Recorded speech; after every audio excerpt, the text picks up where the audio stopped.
Arizona Senator Kyrsten Sinema announced Friday she's leaving the Democratic Party to register as an independent. The Senate Majority Leader told reporters he believes the change is not expected to impact their work in the Senate, but it could impact Sinema's 2024 reelection. Robert Costa has more from Capitol Hill. Arizona Senator Kyrsten Sinema's decision to leave the Democratic Party stunned the political world. You know, a growing number of Arizonans and people like me just don't feel like we fit neatly into one party's box. Excuse us, guys. Sinema's move makes her a crucial wild card, forcing both parties to compete for her support, especially in a narrowly divided Democratic-controlled Senate, secured after the party's win in Georgia this week. 51. Her colleagues are publicly holding their fire. That I don't think it's going to greatly change the way the Senate is working right now. And Majority Leader Chuck Schumer said Sinema can hold on to her committee assignments. But privately, some Democrats are upset about her bolt from the party and worry she will further water down the Biden agenda. I just not worried about folks who may not like this approach. Along with West Virginia centrist Joe Manchin, Sinema has at times been a challenge for the Biden White House, scrambling their attempt to pass sweeping voting rights legislation and siding with Republicans on some tax policies. Sinema is up for re-election in 2024, and several Democrats are eyeing bids against her. But by declaring her independence, she could avoid running in a Democratic primary and hope Republicans and moderates vote for her. Some Democrats in the state are outraged, and the senator's former campaign communications director called her defection a slap in the face. She simply announced today what many of us have known for years, that she's not a true Democrat.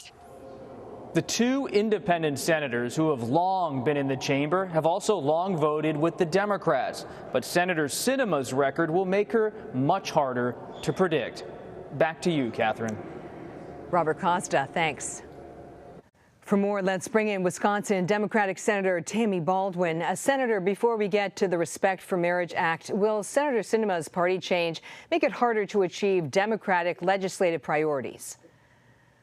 You know, I think it will be pretty much the status quo. We've all known Kyrsten Sinema to be a rather independent leader to begin with, and she has been a key part of negotiating across the party lines, including recently with me on the Respect for Marriage Act.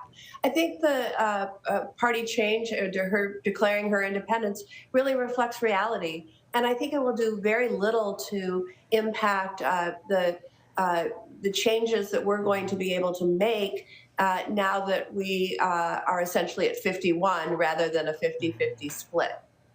You took the lead on the Respect for Marriage Act. What does its passage mean for you?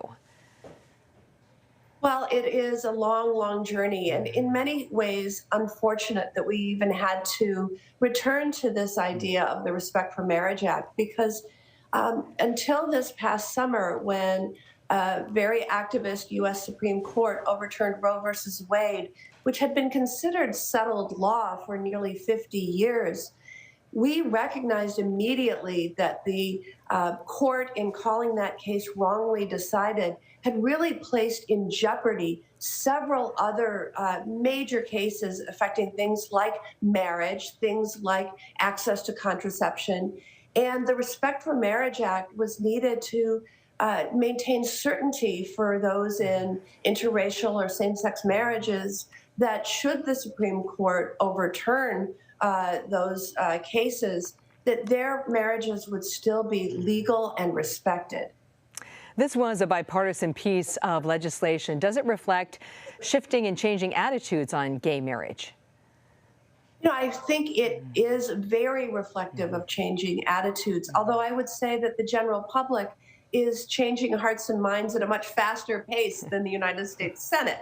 That said, since marriage equality became the law of the land in 2015, when the Supreme Court decided the Obergefell case, at that time, we didn't have a majority of Americans behind that notion. Today, over 70% of Americans believe that same-sex marriages should enjoy the same rights to protect their families, the same benefits and obligations and responsibilities and rights that every other married couple has.